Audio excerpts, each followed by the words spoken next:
நான் மிதுசா. என்னடா ஒரு சேனல் உண்டு, கொஞ்ச நாள் ஒரு வீடியோ வந்துச்சு, பிறகு அப்படியே இல்லாம போயிட்டுது. ஆள் என்ன ஓடிட்டுதோ இல்லை எங்கே போயிட்டோ தெரியாது. அப்படி என்று யோசிச்சிருப்பியல். சில உறவுகள் வந்து எங்கள்ட தங்கச்சிட்டையுமே வந்து ஃபோன் பண்ணி கேட்டுருந்துச்சுன்னா எங்கள் அக்காண்ட வீடியோஸ் காணையிலே என் அக்காவுக்கு எதுவும் பிரச்சனையோ என் வீடியோ போடுறதுலாம் நீங்கள் கால் பண்ணி கேட்டிருந்தேன். நீங்கள் அந்த உறவுகளுக்கும் எனது நன்றி. என்னையுமே நேசித்து பார்த்த உறவுகள் அவை நான் போடலேண்டே என்னுடைய காணொலிகளை வந்து அவை மிஸ் பண்ணினமோ பண்ணி இருக்கணும். பண்ணின நாடு தான் எங்களுக்கு கால் பண்ணி காய்ச்சிருக்கணும். அப்போ அப்படி உண்மையான ஒவ்வொரு உறவுகளுக்கும் என்னுடைய நன்றிகள், என்னை தேடின உறவுகளுக்கு. அப்போ நான் இன்றைய நாளில் இருந்து நான் இனி தொடர்ந்து வீடியோ போட போகிறேன். என்னுடைய பிரச்சனைகள் எல்லாம் ஒரு அளவுக்கு முடிந்து விட்டது. என்னுடையது எங்களுடைய குடும்ப பிரச்சனைகள், சில பிரச்சனைகள் அது உங்களுக்குமே வந்து தெரிஞ்சிருக்கு. யாராக வந்து தன்னுடைய வீடியோவில் கொஞ்சம் போட்டிருந்தவா. அப்போ சரி, எடுத்த வச்சிலேயே தொடர்ந்து கதைச்சி கொண்டிருக்கேன். நம்ம எங்கள் சேனலில் ஃபஸ்ட் டைம் பார்க்குறார்கள் மறக்காமல் சப்ஸ்கிரைப் பண்ணி போட்டு அப்படியே பக்கத்தில் இருக்க பெல் பட்டனை கிளிக் பண்ணி போட்டு பாருங்க. அப்போ தான் நாங்கள் போடுற காணொலிகள் உங்களுக்கு தொடர்ந்து வரும் நோட்டிஃபிகேஷனில். அப்போ நீங்கள் சப்ஸ்கிரைப் பண்ணி போட்டு எங்களோட வீடியோ தொடர்ந்து பாருங்க. அப்போ இன்றைய நாள் நான் என்ன உங்களோட பகிர்ந்து கொள்ள போனேன்னு சொல்லி சொன்னால், கிட்டத்தட்ட 56 நாட்களாக வந்து நான் என்னுடைய சேனலில் வந்து காணொலிகள் எதுவும் பதிவு செய்யலை. அப்போ அதுக்கான காரணத்தை வந்து நான் உங்களுக்கு இன்றைக்கு தெரியப்படுத்தி போட்டு இன்றைய நாள்லேருந்து நான் இனி தொடர்ந்து முடிந்த வரைக்கும் உங்களுடன் காணொலிகளை பகிர்ந்து கொள்ளுவேன் என்னொரு கருத்தை நான் எனக்குள்ள முன் வச்சு கொண்டு. ஏனெண்டா நாங்கள் போடுற உழைப்பு தான் எங்களுக்குமே வந்து ஒரு உழைப்பாக வருமென்றதுக்கு நாங்கள் தொடர்ந்து காணொலிகள் போட்டால் தான் எங்களுக்கு எங்களோட மனத்தியாளங்கள் மற்ற சப்ஸ்கிரைபர் மேலும் சில பேர் அன்சப்ஸ்கிரைப் பண்ணிடுறோம். என்னடா காணொலியில் காணையில் சும்மா சப்ஸ்கிரைப் பண்ணி வச்சுருப்பாருன்னு சொல்லி போட்டு. அப்போ நீங்கள் மறக்காம எங்கள் சேனலை சப்ஸ்கிரைப் பண்ணி வச்சுக்கொள்ளுங்க. நாங்கள் இனி தொடர்ந்து உங்களோட காணொலியில் பகிர்ந்து கொள்ள தயாராக இருக்கிறோம். அப்போ இன்றைய நாள் நான் என்ன சொல்ல போகணுன்னு சொல்லி சொன்னால், நானே இவ்வளவு நாளும் காணொலி போடையிலேன்ற காரணம் பார்த்தீங்கன்னு சொல்லி சொன்னால் எங்கள்ட அப்பான்ற வருத்தம் தான். அது எல்லாருக்குமே வந்து எல்லாருக்கும் என்ன எங்களோட தங்கச்சின்ன சேனல் பார்க்குற எல்லாருக்கும் தெரிஞ்சிருக்கும். அப்பாவுக்கு வந்து நடந்த ஒரு சின்ன ஒரு பிரச்சனை. அது வந்து இவ்வளவு தூரம் வருமென்னு சொல்லி நாங்கள் எதிர்பார்க்கல. அது நாங்கள் என்ன சொல்கிறோம், அது ஒரு பெரிய ஒரு கனவோ இல்லை என்னென்னு சொல்லிடாத அளவுக்கு ஒரு கனவு கண்ட மாதிரி எழும்பி பார்த்தா இப்படியா இருக்கே அப்படி என்ன போச்சு. அப்போ அதுலேருந்து எங்களால் மீண்டு வந்து ஒரு காணொலி பதிவிடவோ இல்லை என்ன செய்யவோ என்னால் அதுக்கான ஒரு மன தைரியம் வந்து இல்லாமல் போயிடுச்சு. அதால் வந்து நான் உங்களோட காணொலிகள் எதுவும் பகிர்ந்து கொள்ளல. அப்பாவுக்கு என்னடா அப்படி நடந்திருக்குமென்னு சொல்லி சில சப்ஸ்கிரைபர் யோசிப்பியல். இப்போ சில உறவுகள் வந்து தேரகாண்ட காணொலி பார்க்காத உறவுகளாகவும் இருக்கும். அப்போ நான் என்ன நடந்தேன்னு சொல்லி நானுமே வந்து எங்கள்ட சேனல்லே வந்து சொல்கிறேன். அப்போ எங்கள்ட அப்பாவுக்கு வந்து காலில் ஒரு சின்ன புண், சின்ன பருவண்டு தான் சொல்லலாம், அப்படி வந்து ஒன்று இருந்தது. அப்போ அந்த சின்ன பரு பார்த்தீங்கன்னு சொல்லி சொன்னால் அது அப்படியே தான் இருந்தது. என்னென்னா முதலுமே வந்து ஒரு விரல்ல பெரிய விரல்ல காலில் ஒரு சின்ன ஒரு பரு வந்தது. அது வந்து கொஞ்சம் புண்ணாயினோன்னும் அதுக்கு நாங்கள் மருந்து கட்டி மாறி அப்படியே வந்துட்டுது. அப்போ அதால் வந்து நாங்கள் இதையுமே வந்து அப்படி தான் நினச்சி நாங்கள். ஆனால் என்ன பிரச்சனைன்னு சொல்லி சொன்னால், அது கடைசி விரலில் அப்படி சின்ன அப்படி சைடில் வந்தது. அப்போ அது பார்த்திங்கன்னா பக்கத்து விரலும் இப்போ சில பேருக்கு விரல் வந்து இப்படி நெருக்கமாக இருக்கும், சிலருக்கு கொஞ்சம் இடைவெளி விட்டு இருக்கும். அப்போ இந்த நெருக்கமான ஆக்கள்ன விரலுக்கு வந்து அந்த இறைக்குள்ள வந்து சொட்டு இப்போ விரலில் ஒரு புண் வந்துச்சுன்னா அந்த இறைக்கையுமே வந்து அது ஒரு கிருமி தாக்கமாக பரவி இருக்கும். அப்போ அப்பாமே வந்து முன்னுக்கு அந்த பெரிய புண் வந்து மாறினதானே. அப்போ இது ஒரு சின்ன பருதானேன்னு சொல்லி போட்டு ஒரு அக்கறை இல்லாமல் சரி இதை நான் மாற்றணுமே என்று சொல்லி ஒரு இல்லாமல் உழைக்கிறது தான் முக்கியம்னு சொல்லிட்டு உழைக்கிறது எப்போயுமே முக்கியம்தான். அப்போ அப்பாவுக்கு வந்து இந்த நிமிஷம் கூட தான் வேலைக்கு போகணும் என்ற ஒரு எண்ணத்தில் நான் வந்து இருக்கிறார். அப்போ தான் கடைக்கு போயிட்டு வாரது வேலைக்கு ஏறான்னு சொல்லி போட்டு அப்படி வர அந்த கால் பார்த்தீங்கன்னா சொட்டா வீங்கி வர. நானும் ஹாஸ்பிட்டலில் வேலை செஞ்சேன். அப்போ கொஞ்சம் தெரியும் தானே. அப்போ நான் சொன்னேன், இது நான் மருந்து கட்டி மாறுமென்று சொல்லி எனக்கு நம்பிக்கை இல்லை, நீங்கள் ஒரு ஹாஸ்பிட்டலுக்கு போங்கோ. சரி மந்தியைக்கு போக விருப்பம் இல்லைன்னு சொல்லி சொன்னால் ப்ரைவேட்டுக்கு போங்க. மந்தியைக்கு போகிறதுக்கு வந்து விரும்பாததுக்கான காரணம் வந்து பாட் பண்ணிடுவினம்னு சொல்லி அதுக்காகத்தான் மந்திய ஆஸ்பத்திரியை கூடுதலான மக்கள் வெறுக்கிறதுக்கான காரணம். ஆனால் அவர்களுமே வந்து வாட் பண்ணி ஒவ்வொரு இவைக்கு என்ன பிரச்சனை அப்படி இப்படின்னு சொல்லி எல்லாத்தையுமே வந்து வாட்டில் விட்டுத்தான் இப்போ எல்லாம் பார்க்கணும். அப்போ அதில் விட்டு வடிவாக கவனிச்சு இவைக்கு என்ன பிரச்சனை ஸ்கேன் பண்ணணுமோ இல்லை கேமரா விட்டு பார்க்கணுமோ இல்லை என்னென்றாலும் பாட்டில் வச்சு தான் இப்போ செய்கிற வினம். அப்போ அதுக்கு நாங்கள் பாட்டில் மறைச்சி போடணும்னு சொல்லி போட்டு பயத்திலே வந்து அப்போ ஆஸ்பத்திரிக்கு போகலை. ஒரு நாள் இரவு பார்த்தீங்கன்னா அந்த கால் சரியான வேதனையாக இருந்தது. அப்போ வெளியில் பின்னுக்கு போனவர் போயக்குள்ள இப்படி படுத்திருந்தவர் போன பாதை ஃபுல்லாக அப்படியே ரத்தம் அப்படியே கசிஞ்சு கொண்டு இருந்திருக்குது. அப்போ அம்மா போயிட்டு இது என்ன இப்படி உடம்பில்ல மூத்துப்பட்டு கிடக்குன்னு லைட் அடித்து பார்த்தா ஃபுல்லாக ரத்தம், போன பாதை அவ்வளவுமே ரத்தமாக இருக்குது. அப்போ எல்லாரும் பார்த்துட்டு பயந்து போடணும், என்னடா இது இப்படி கிடக்குன்னு சொல்லிட்டு. நான் வந்து இப்படியான காயங்கள் அப்படி நிறைய பார்த்த ஒரு அனுபவத்தினால மனசுக்குள்ள என்னடா என் அப்பாவுக்கும் இப்படி நடந்துட்டு நான் இப்படி செய்யணுமேன்னு சொல்லி பயங்கர கவலை இருந்தாலும் அதை செய்கிறதுக்கு வந்து மெட்டாக்களால் முடியாமல் போயிட்டு. ஏன்டா அது எல்லாராலையும் எதிர்கொள்ளல. நான் நிறைய பார்த்து நிறைய நாள் வந்து அதை சும்மா ஃபேஸ் பண்ண முடிஞ்சது. அப்போ நான் பக்கண்டு கைக்கு க்ளோஸ் எல்லாம் போட்டேன். அப்புறம் எங்கள்ட கையில் உள்ள கிருமிகள் அப்போ அந்த புண்ணுக்குள்ளே போயிருமன்னுட்டு கைக்கு க்ளோஸ் எல்லாம் போட்டுக்கொண்டு அதை வடிவாயில் முறைச்சி கழுவிட்டு பார்த்தா அந்த புண் வந்து வெடிச்சு அதுக்கால ரத்தம் வந்து கொண்டே இருக்குது. அப்போ வீட்டை பார்த்தீங்கன்னா கோஸ் பேண்டேஜ் அப்படி எல்லாம் இருக்குது வேண்டி வைக்கிறோம் நாங்கள். அப்போ மலமலண்டா அதில் எடுத்து வடிவ அமர்த்தி கட்டிட்டு முதல் அமர்த்தி எடுத்து பார்த்து என்ன வருதுன்னு சொல்லி அப்படி செஞ்சுட்டு நாங்கள் ஹாஸ்பிட்டலில் கொண்டு போனாங்கள். ப்ரைவேட்டாக தான் கொண்டு போனாங்கள். அங்கே கொண்டு போக அந்த டாக்டர் இல்லை. அப்போ அந்த வேறு டாக்டருக்கு மடித்து கேட்டு பார்த்தா மறுக்கா பார்ப்பீங்களோன்னு சொல்ல அவையுமே வந்து ஹாஸ்பிட்டல் தாங்கள் பூட்டிட்டுமா இப்போ தனியாக திறந்து பார்க்குற கஷ்டம்னு சொல்லிச்சினோம். அப்போ சரி என்னட்டு சரி நாங்கள் இப்படி மந்தியைக்கு போவோம்டா. சரி அப்பாவுக்கு விருப்பம் இல்லை மந்தியை போகிறதுக்கு. சரி வீடு பார்ப்போம்னுட்டு அப்புறம் வீட்டை போய் திருப்பி நிறைய கோர்ஸுகள் வச்சு அதை வடிவாக கட்டி ரத்தம் ப்ளீட் பண்ணாமல் அப்படியெல்லாம் கட்டுப்படுத்தி வச்சுருந்தது. அப்போ இரவு ஃபுல்லாக ஒன்றுமே வரையில அப்படியே இருந்தது. அப்போ நாங்கள் இப்படி எழும்பின ஒன்றுமே ஹாஸ்பிட்டலில் போகணும் அப்படி ஒன்று இதில் இரவு நாங்கள் படுத்துட்டோம். படுக்கவே 10-11 மணி ஆச்சு. ஏன்டா ஹாஸ்பிட்டலுக்கு இரவு போனதே வந்து 9-9:30 இருக்கும். அப்போ அந்த டைம் சில ப்ரைவேட் ஹாஸ்பிட்டலில் காட்டக்கூடியதாக இருக்கும். ஆனால் அவர் வந்து வேற ஒரு ஃபங்க்ஷன் நான் போன இடத்துல விரையெல்லாம் போயிட்டு அப்படின்ற ஒரு காரணத்தால் வந்து அவர் எங்களை பார்க்கல. பிறகு அடுத்த நாள் காலமையுமே வந்து எழும்பினோன்னும் இவர் நடந்து போனவர் அப்பா பின்னுக்கு கிணத்தடிக்கு நடந்து போன இடத்துல பார்த்தீங்கன்னா திருப்பி பிளட் பெற தொடங்கிட்டு. அப்போ சரி இது சரி வராது நாங்கள் ஹாஸ்பிட்டலுக்கு தான் போவோம்னு சொல்லி போட்டு உடனடியாக வெளுக்கிட்டு கொண்டு மந்தியைக்கு போனாங்க. போக அங்கே பார்த்தீங்கன்னா அந்த டாக்டர் அப்போ அந்த புண்ணை பார்க்கவே இல்லை. இது உண்மைக்கு மன வருத்தத்துக்குரிய ஒரு விடயம். இதை பார்க்குறார்கள் தப்பாக நினைக்கக்கூடாது.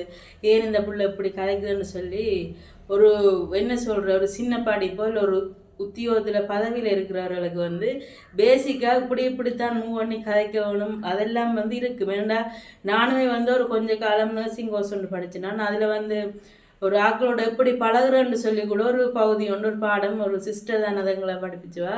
நீங்கள் இப்படி ஒரு நோயாளி வந்தால் நீங்கள் இப்படித்தான் அவரோட கதைக்கணும் அப்படின்னு சொல்லி அதுவுமே வந்து ஒரு பகுதி ஒரு பாடத்தில் ஒரு பகுதியாக வந்து நாங்கள் அதுவுமே வந்து படிச்சுனாங்கள. அப்போ ஒரு பெரிய டாக்டர் அண்டேக்கு அவருக்குமே வந்து அந்த பாடங்கள் படிச்சிருப்பார். ஏன்னா அந்த ஹாஸ்பிட்டலில் அந்த மிஷன் அப்படின்ற எல்லாம் இருக்குது தானே. அதுகள் எல்லாமே வந்து ஒரு நோயாளியோட இப்படி பழகணும் ஒரு சின்ன ஒரு கருத்து கொண்டதாக தான் அதெல்லாம் இருக்கிறது. அப்போ அப்படின்ற இதில் அந்த டாக்டர் பார்த்தீங்கன்னா நாங்கள் உள்ளுக்க போனோன்னமே அந்த புண்ணை வந்து இப்படி அப்போ நான் போய்க்கேமே வந்து அவட்டு கழுவி போட்டு புது கோஸ் தான் கட்டி கொண்டு போகிறது. புது கோஸ் வச்சு பேண்டேஜால் சுற்றி கட்டி கொண்டு போகிறது. ஏன்னாண்டா மெட்டாக்கிழங்களை பார்த்து இருக்கக்கூடாது. சில வேளாது முதல் நாள் கட்டினதாக இருந்தால் அடுத்த நாள் கொஞ்சம் மணக்கிற மாதிரி இருக்கும். காயங்கள் பொதுவாக அப்படித்தானே. அப்போ அன்றைக்குமே வந்து வடிவாயெல்லாம் க்ளீன் பண்ணிட்டு போனோன்னும் இப்படி அவக்கிற குறிஞ்சு அது தொட்டு போட்டார் அந்த கோஸ் இந்த பேண்டேஜை. தொடாங்க நாங்கள் பார்க்கல நீங்கள் வாட்டுக்கு போங்கோ புது விரல் தான் எடுக்க வேணும்னு சொல்லி சொன்னோன்னும் ஒரு நோயாளிகிட்ட பார்த்து இப்படி சொல்லியிருக்கா அவர்கிட்ட மனநிலை எப்படி இருக்குமென்றது அதை உணராமல் அப்படி ஒரு பதிலை வந்து அவர் சொல்லிட்டார். அப்போ டிக்கெட்டும் போட்டாச்சு பாட்டுக்கு விடுறதுக்கு. அப்போ வழியால் வந்து அப்பா சொன்னார் என்ன இவர் புண்ணையை பார்க்காம அது என்னண்டா அப்படி விரல் எடுக்க போகணுன்னு சொல்லுவார். நான் பாட்டுக்கு போயில நீ வா வீட்டை போகுமெண்டு. அப்போ ஒரு அப்பா தான் விருப்பப்படாமல் நான் கொண்ட வாட்டில் விட்டு தச்சையில் விரலை எடுத்தால் நான் என்ன செய்கிறது. ஒரு விரும்பி சரி நான் இருக்கிறேன் இதை பாப்பம் என்னன்னு சொல்லிட்டு சொல்லி போயிருந்தாரண்டா நான் விட்டுட்டு வந்திருப்பேன் வாட்டில் விட்டுட்டு வந்திருப்பேன். அப்போ அப்பாவுமே வந்து விருப்பம் இல்லாமல் இருக்க சரி நாங்கள் போவோம் வீட்டை போவோம் ப்ரைவேட்டாக காட்டிட்டு போவோம்னுட்டு வழியால் வேற அந்த டிக்கெட்டோட வழியால் போகக்கூடாது வாட்டில் விட்டுட்டு தானே போகணுமாம். அப்போ டிக்கெட்டை கொண்டு திருப்பி கொடுங்க நீங்கள் வாட்டில் நிற்காட்டி ஏன் டிக்கெட் பண்ணீங்களா சரியன்னுட்டு அதுலேயுமே வந்து போய் டிக்கெட்டெல்லாம் கொடுத்து ஒரு 2 பேச்சு வண்டி போட்டு வந்தாச்சு விட்டுட்டு. வந்துட்டு ஒரு ப்ரைவேட் ஹாஸ்பிட்டலில் போனாங்க. போய் அங்கே போய் அவர் பார்த்துட்டு சொல்லிட்டு க்ளீன் பண்ணி போட்டு மருந்தை கட்டி போட்டு குளிசையுமே வந்து எழுதி தந்தவர், இதை போடுங்கோ ஒன்று நாளைக்கு வாங்கன்னு சொல்லி போட்டு பிறகு நானுமே வந்து மருந்து கட்டக்கூடியவன்னா அந்த டாக்டருக்கு தெரியும்.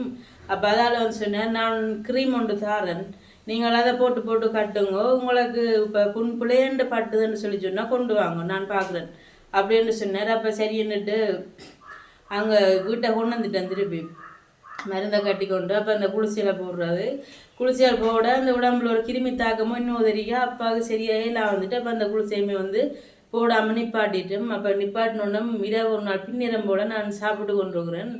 அப்பா கூப்பிடுமே செஞ்சு வாண்டு என்னென்று போய் கேட்க, எனக்கு கால் சரியாக கொதிக்குது, நீ மருந்து கட்டி நெருக்கி கட்டி போட்டு அவளோடாக்க எனக்கு ஒரு அவுட்டு விடணும்னு சொல்லி அவட்ட திருப்பி ஒருக்கா கட்டி விடணும். நான் அவட்ட அது சரியான மனமாக இருந்தது, சிதல் பெற தொடங்கிட்டேன் அந்த புண்ணுக்கால. அப்போ நான் நின்று இப்படியே வச்சிருக்க கிருமி ஏறிட்டு போல இருக்கு, மேலா இல்லாமல் போயிடும், நாங்கள் போவோம் ஆஸ்பத்திரி போவோம் வாங்கன்னு சொல்ல, இல்லை நான் வரையில வார்டில் மறைச்சி போடணும்னு சொல்லி அப்பாவுக்கு வந்து நோமலாகவே அப்போ எங்களுக்கு நினைவு தெரிஞ்ச காலத்துலேருந்தே ஆஸ்பத்திரியில் வந்து இருந்தது குறைவு. ஒரே ஒருக்கா மாடு விழுத்துனு சொல்லி காலில் ஒரு பிஓபி போட்டு ஹாஸ்பிட்டலில் ஒரு கொஞ்ச நாள் இருந்தவர். அதை தவிர்த்து அப்புறம் வருத்தம் அப்படி இப்படி கொண்டு போய் வார்டில் இருந்ததுன்று வந்து எங்களுக்கு இல்லை தெரியாது, அப்படித்தான் இருந்தார். அப்போ திடீரெண்டு வார்டில் இருக்க போதுண்டேக்க அவரால் அதை ஏற்றுக்கொள்ளலாம் போட்டுது. அப்போ நான் திருப்பி வேறொரு டாக்டருக்கு எடுத்து கேட்டேன், இப்படி காலில் ஒரு புண் வந்தது, அது வந்து இப்படி ப்ளீட் பண்ணது, அப்போ என்ன செய்வோம் கொண்டு வரட்டோன்னு சொல்லி கேட்க. அவர் சொன்னார் சுகர் இருக்கோன்னு சொல்லி கேட்க, ஓ சுகர் இருக்குது, அப்போ நீங்கள் மந்தியை தான் கொண்டு போகணும், எங்கே கொண்டு போனாலும் திருப்பி அங்கே கொண்டு போகணும், ஏன்னாவது க்ளீன் பண்ண வேணும், சுகர் இருக்கிற ஆக்களுக்கு இன்ஃபெக்ஷன் ஆக்கி போடணும்னு சொல்லி சொன்னார். அப்போ நான் சொன்னேன் அப்பாவுக்கு, சரி வாங்க நாங்கள் போவோம், என்ன செய்கிறேன் நீ கேட்க வேண்டிய எல்லா இடம் கேட்டாச்சு, நீ சரி விடாதானே நாங்கள் போவோம் ஹாஸ்பிட்டலுக்குன்னு சொல்லிட்டு. அந்த நேரம் பார்த்தீங்கன்னா வீட்டு எங்கண்ட ஹஸ்பண்டும் இல்லை, அக்காண்ட அத்தானும் இல்லை, 2 பேர் வந்து படையில் இருக்கிறனாடி வீட்டு ஆக்கள் இல்லை தானே, அப்பா தவிர ஆம்பளைலண்டு இல்லை கூட பார்க்குறது, எங்களுக்கு ஆம்பளை சகோதரங்களும் இல்லை தானே. அப்போ சின்ன மாமாவுக்கு கால் பண்ணினோம், சின்ன மாமாவுக்கு இப்படி ஒரு பிரச்சனை, அப்பா கால் ஒரு புண் வந்து அவைக்கெல்லாம் தெரியும், அப்போ ஹாஸ்பிட்டல் ஒன்றை விட போகிறோம் ஒருக்கா வாருங்கன்னு சொல்லி, சரி வாங்கன்னு சொல்லிட்டு இப்போ நாங்கள் போகிற கூடையில் ஒரு கரவட்டியிலேருந்து மந்திக்கு வந்துட்டார். வந்து அங்கே எல்லாம் பார்த்துட்டு கால் பண்ணுறார், பிள்ளை எங்கே நிற்கிறீங்க, நான் வந்துட்டேன்னு சொல்லி. அப்போ நாங்களுமே வந்து உள்ளுக்கு போயிடலாம் பதிஞ்சிட்டு வார்டில் ஒன்றை விட்டாச்சு. விட்டுட்டு அடுத்த நாள் பார்த்தீங்கன்னா சரியான இன்ஃபெக்ஷன் ஆக்கிட்டாமல் அந்த காயம். அப்போ நாங்கள் தியேட்டருக்கு தான் எடுத்து க்ளீன் பண்ண போகிறோம், இப்போ நாங்கள் இன்ஃபெக்ஷன் குறைக்கிறதுக்கு மருந்து ஏற்றி கொண்டுருக்கிறோம்னு சொல்லி சொன்னார். அப்போ சரி நாங்கள் நினச்சி என்ன தியேட்டருக்கு எடுத்து சும்மா க்ளீன் பண்ணிட்டு இப்படி வேணும்னு சொல்லி, அப்போ அந்த நாளுமே வந்து ஒரு என்ன கோயில் திருவிழாக்கள் அந்த வேள்வி நடக்கிறது எங்கள்ட கோயில் வழியே, அப்படி ஒரு அண்டம் வேள்வி. அப்போ நான் எனக்கு சரியான வேலை, என்னால் வேலையுமே வந்து செய்யலாம் போட்டு, அப்பா அப்படி இருக்கேங்க அப்படி என்னால் இயங்க வேலை மாதிரி தான் சொல்லணும். அப்படி இருந்தமாவே எடுத்து இப்படி நாங்கள் பின்னேறம் போடுறதுக்கு, நீங்கள் மத்தியானம் தந்தாலும் சரி 1 மணி போல் தந்தாலும் சரின்னு சொல்ல, நானுமே வந்து மலமலண்டு தச்சு போட்டு கொடுத்துட்டு மற்ற சட்டையை ஒரு பிள்ளை அவசரோடு அதை 10 மணி 11 மணிக்கிடையில கொடுக்கணும், மற்ற புறாவை கொடுப்போம்னுட்டு நான் இந்த பிள்ளைய தச்சு கொண்டு இருந்தது தச்சு கொண்டிருக்க. அக்காவும் தாராம் வந்து பருத்துறைக்கு போடணும் மரக்கறி சாமான் மோன்றாக்குன்னு சொல்லி. அப்போ நான் வந்து வீட்டை இருந்தேன், மாமாவும் இருந்தது, அம்மா பிள்ளைகள் எல்லாம் வீட்டை இருந்தது. அப்போ மாமா சின்ன மாமா கால் பண்ணுறார், கால் பண்ணி பிள்ளை அப்பாவுக்கு கிருமி நல்லா தாவிட்டு தான், அப்போ நாங்கள் சின்னி விரல் எடுக்க போகிறோம்னு சொல்லி டாக்டர் சொல்கிறார், என்ன செய்வோம்ண்டு. என்னால் உண்மைக்குமே வந்து அந்த இடத்த திருப்பி என்ன சொல்கிறேன்னு இல்லை, நான் போன வச்சுட்டு நான் நல்லா வளர்க்கிட்டுட்டேன். அப்போ அம்மா வந்துட்டு அம்மா வந்து அம்மாட்ட போனை கொடுத்தாச்சு. அப்போ சரியென்று சொல்லி போட்டு அம்மாட்ட நான் போனை கொடுத்துட்டேன். நான் இருந்து அழுகிறன்னு அந்த பிள்ளையுமே வந்து வந்துட்டு உடுப்படுக்கிறாங்க. அப்போ நான் அதையுமே வந்து கொடுத்து தான் நான் உடனே அந்த பிள்ளை இதை பால் செம்பு கப்புரை சட்டியோன்னு சொல்லி எடுக்க வேணும், எனக்கு சட்டை வேணும்னு சொல்லி வந்தது. அப்போ சரின்னு நான் அழுது தச்சு ஒரு மாதிரி அதை கொடுத்து போட்டு என்னால் அப்புறம் என்ன செய்கிறேன்டே நான் தெரியாமல் போட்டு நான் பக்கத்து வழுக்கிட்டேன், நான் போகிறேன் அப்பாட்ட போப்பண்ணுண்டு. அப்போ நான் வழுக்கிட்டோன்னும் தங்கச்சி மக்கா வந்துட்டேன். வந்தோன்னும் ஏன்னு வாழுற என்ன நடந்தேன்ட அப்பாவுக்கு பிடியாமன்னு சொன்னோன்னு அக்கா பேசினா, அழுது கொண்டு போய் அங்கே அப்பா குழப்பக்கூடாது, அழாமல் போகிறோண்டா போ, இல்லாட்டி தங்கச்சியை தனியாக போட்டாமன்னு சொல்லி என்ன அழுதண்டு பேச அப்புறம் அங்கால பார்த்தா தேராமை வந்து அளவழுக்கிட்டு அப்போ 2 பேருமே வந்து அழுது போக வேண்டாமான்னு சொல்லி பேசினேன். அப்போ நான் சொன்னேன் நான் போக போகிறேன் பாராக்கள் வாங்கன்னு சொல்ல சரியான நானும் தேராமல் போயிட்டோம். போனால் தியேட்டருக்கு எடுத்தாச்சாம் உள்ளுக்கு எடுத்தாச்சாம்னு சொல்லி சொன்னார். சினிமா தான் இருக்கிறார் வழியால். அப்போ நாங்களும் போட்டோம் மத்தியாக்களும் வந்துட்டினோம். வந்து எல்லாரும் நின்றுறாங்க தியேட்டர் வாசலில் நின்று இங்கே வீட்டை தனியாக விட்டு போயிடலாதான் நின்றுட்டு அப்புறம் அக்காவுக்குமே வந்து மேங்கல அக்கா பக்கம் ஆட்டோ பிடிச்சி கொண்டு படியெல்லாம் கொட்டி கொண்டு வந்துட்டா. அப்போ அம்மா வந்து வீட்டை இருந்தவா அவள் அப்படியே அப்போ தியேட்டரால் கொண்டு வந்தோடனே வந்து லிஃப்ட்டுக்குள்ளே போகிறோம். அப்போ இந்த 2 விரல் எடுத்து போட்டாங்கன்னு சொல்லி அப்போ அளவழுக்கிட்டுது.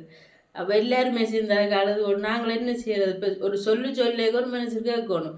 அதை முன்னுக்கே வந்து கொண்ட காட்டியிருந்தோம்னு சொல்லி சொன்னால் அது வந்து ஒரு கொஞ்சம் அப்படி பார்த்தால் ஒரு சொட்டு வட்டினாலும் அது வந்து தசை நிறைய வந்துடும். இப்போ ஒரு விரலை வந்து துண்டா எடுத்துட்டா அந்த விரல் வந்து திருப்பி வளராது. அப்போ அதை நாங்கள் ஒன்றுமே செய்யலை. அது நடந்து முடிஞ்சு சரி இனி ஒன்றுக்கு யோசிக்காங்க வடையை சாப்பிட்டு கொண்டு இருங்க ஒன்றும் செய்யலை. நீ போனதானண்டு எல்லாரும் அப்படியே மனதை தேற்றி கொண்டு வாட்டில் வச்சுருந்தது. வாட்டில் வச்சிருக்கவுமே வந்து எவ்வளவு கஷ்டப்பட்டு தான் வச்சுருந்தேன்டா பார்க்குறதுக்கு சின்னம்மா டெய்லி இரவில் நின்றுட்டு புறப்படிய பகலில் நிற்கல. அவர் வேலைக்கும் போகணும் நித்திரையும் கொள்ள வேணும். அப்போ நாங்கள் தான் வந்து மாறி நிற்கிறது கதைச்சி நிற்கிறது செக்யூரிட்டிகிட்ட கதைக்கிறது உள்ளுக்கு எல்லாம் கதைக்கிறது அப்படி வச்சு பார்த்து கொண்டு அப்புறம் திருப்பி வட்டி இப்போ கிருமின்னு சொல்லி ஒரு 4 தரம் தியேட்டருக்கு எடுத்து நம்ம பாட்டில் வச்சுட்டு கேட்க மாட்டோம். 4 தடவைமே எடுத்து அப்படியே வட்டி எடுத்துட்டு பிறகு கடைசி கட்டத்தில் சொல்லிச்சோம் போக்கர் வேணுங்கோ கால்களை விட கூட நாங்கள் போக்கர் பண்ணி நடக்க பழக்கி போட்டு உங்களை விடுவோம்னு சொல்லி அப்புறம் ரத்த வீதம் முதலும் குறைஞ்சிட்டு அப்புறம் பிளட் திருப்பி ஏற்றி அப்புறம் போக்கரும் வேண்டி நடக்க எல்லாம் பழக்கி போட்டு சரி நீங்கள் போட்டு வாங்கன்னு விட்டது. இப்போ 1 நாளைக்கு மருந்து கட்ட வாங்கன்னு சொல்லி போய் கட்டுறது. அப்போ அதுவுமே வந்து நான் ஒரு அளவுக்கு ஃபுல்லாக குணமாகி வந்தால் தான் வீடியோ போடுறதுண்டா என்னாலையுமே வந்து என்ன சொல்கிற எல்லாத்தையும் தாங்குகிற சக்தி வந்து இல்லை. எதையும் செய்வேன் முன்னுக்கு நின்று. ஆனால் அது அவ்வளோ மனசுக்குள்ள ஒரு கவலை என்னால் அப்புறம் ஒரு வேலை செய்யலான்ற மாதிரி தான் இருக்கும். அப்போ 1 நாளே போய் மருந்தும் கட்டி அப்படியே கொண்டு வந்தாங்க. அப்புறம் திருப்பி இப்போ கோயிலுக்கு போனாங்க. அப்போ அந்த கோயிலுக்கு தான் கும்பிடணும்னு சொல்லி அதையுமே வந்து நான் இதில் ஆட் பண்ணி விடுறேன் பாருங்கோ. அந்த கோயிலுக்கு வந்து போனாங்க. அப்பாண்ட எங்கண்ட குலதெய்வம்னு சொல்லி இப்போ நாங்கள் இங்கே முதலியம்மனை குலதெய்வம்னு சொல்கிறோம். அதே போல் அப்பாண்ட ஊர்லேயும் ஒரு குலதெய்வம் இருக்குது. அம்மாண்ட இடத்துலையுமே வந்து ஒரு தெய்வம் இருக்கு. அவை கும்பிட்ட குலதெய்வம்னு சொல்லி எல்லா கோயில்களுக்குமே வந்து நாங்கள் போனாங்களே. அப்போ அப்பாண்ட கோயிலுக்கும் போனாங்க. அப்போ அப்பா சந்தோஷமாக போய் அப்புறம் எல்லாம் கொளுத்தி கும்பிட்டு அதெல்லாம் நான் எடுத்து வச்சுருக்கேன். இதில் நான் சேர்த்து உங்களுக்கு ஆட் பண்ணி விடுறேன் பாருங்கோ. இதுதான் வந்து அப்பாண்ட குலதெய்வம்னு சொல்கிற காளி கோயில். இந்த கோயிலில் தான் எங்கண்ட அப்பப்பா தான் இந்த கோயிலை முதல் ஆதரித்து நடத்தினவராம். பூசை எல்லாம் வச்சு பிறகு அப்படியே அவன் பெரம்பரையில் அப்படியே செய்யலாம் போய் இப்போ நிர்வாகம் தான் நடத்தி கொண்டிருக்கு. அப்போ நானுமே வந்து அந்த கோயிலுக்குள்ளே போய் கும்பிடாமட்டு உள்ளுக்க போய் நின்று கும்பிட்டு நாங்கள் திருவிழா டைம் எதுவும் விசேஷங்கள்னு சொல்லி சொன்னால் கோயிலுக்கு போனாங்க. இந்த டைம் போன மாதிரி எனக்கு ஒரு இது ஃபீல் வரே இல்லை. என்னோட அப்பாவோட கூட்டிக்கொண்டு அப்பா எல்லாம் போய் அதில் கப்புறம் எல்லாம் கொளுத்தி கும்பிட்டு அப்போ அந்த ராசு நிறைவேறின மாதிரி போனது. அண்டு தான் கும்பிடணும்னு சொல்லி ஒரு பின்னிறக்கை தான் வெள்ளிக்கிழமை போனாங்க. அது நெருப்பு குச்சி தட்ட நெருப்பு குச்சி எரிய மாட்டேன்றது. அப்போ எனக்கு வந்து ஒரு சங்கடமாக போயிட்டுது. என்னடா இது இப்படி நடக்குதுன்னு சொல்லி பிறகு பார்த்தீங்கன்னா அந்த பேப்பர் உரிக்காம வச்சு கொளுத்தி கொண்டு எரியலை. பிறகு நான் சொன்னேன் ஒரு பேப்பர் உரிச்சு போட்டு கப்புறத்தில் போட்ட எரியும் தானே அப்படி செய்யுங்கன்னு சொல்ல பிறகு கொளுத்தியெல்லாம் கும்பிட்டுட்டு நாங்கள் பிறகு அப்படி எங்களை பக்கத்தில் உள்ள முருகன் கோயிலுக்கும் போனாங்க.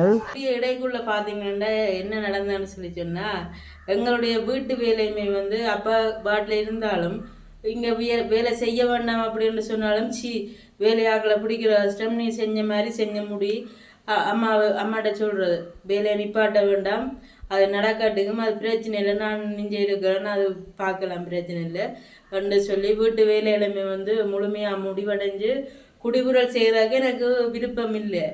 ஏன்னா இப்போ எங்கடைய வரம் இல்லை அப்பாவும் கோயிலுக்கும் வர மாட்டேன் வேலாதானே அப்புறம் கோயிலில் கூட்டி கொண்டு தெரியலாத அப்போ வேண்டாம் நாங்கள் செய்ய வேண்டாம் சும்மா கடையில் வேண்டி படத்தை வைப்போம் அப்புறம் நாள் இல்லைன்னு சொல்லி சொன்னான்னு நான் சொன்னேன்.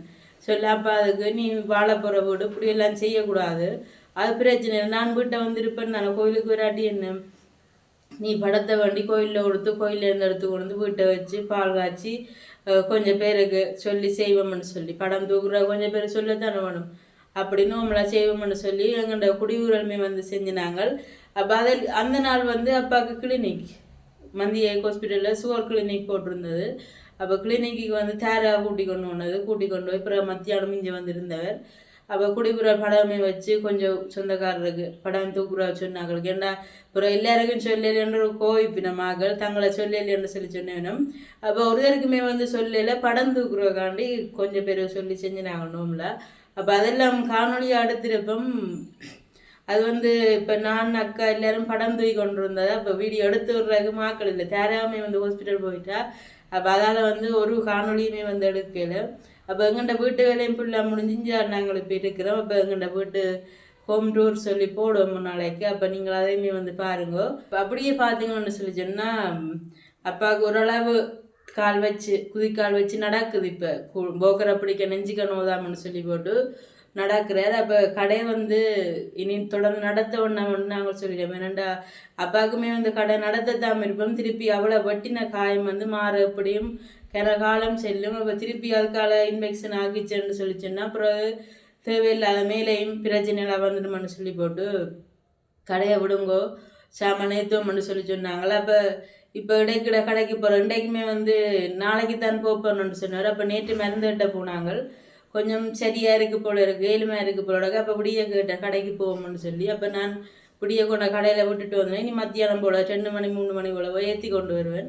அப்போ இப்படியே எங்கண்ட வாழ்க்கை போகுது. அப்போ நானுமே வந்து இதை எப்படியே நிப்பாட்டினு சொல்லி சொன்னால் அப்படியே சிலது இல்லாமையும் போயிடும். ஒரு வருஷத்துக்குள்ளே எதை எடுக்கணும், சப்ஸ்கிரைபர் கூட்டணும், அப்படி இப்படின்னு ஒரு கதை. அப்போ நானும் வந்து இதை தொடர்ந்து செய்வோம்னு சொல்லி போட்டு இன்றைக்கு ஒரு காணொலி உங்களோட பகிர்ந்து கொள்கிறேன். அப்போ இந்த காணொலியை பாருங்க, பார்த்து பிடிச்சிருந்தா லைக் பண்ணி கமெண்ட் பண்ணி ஷேர் பண்ணி சப்ஸ்கிரைப் பண்ணி அப்படியே பக்கத்தில் இருக்க பெல் பட்டனை கிளிக் பண்ணி விடுங்க. நாளைக்கு மீண்டும் ஒரு காணொலியில் உங்களை சந்திக்கிறேன். அது வரைக்கும் உங்களிடம் விடைபெறும் நான் மிதுசா. நன்றி.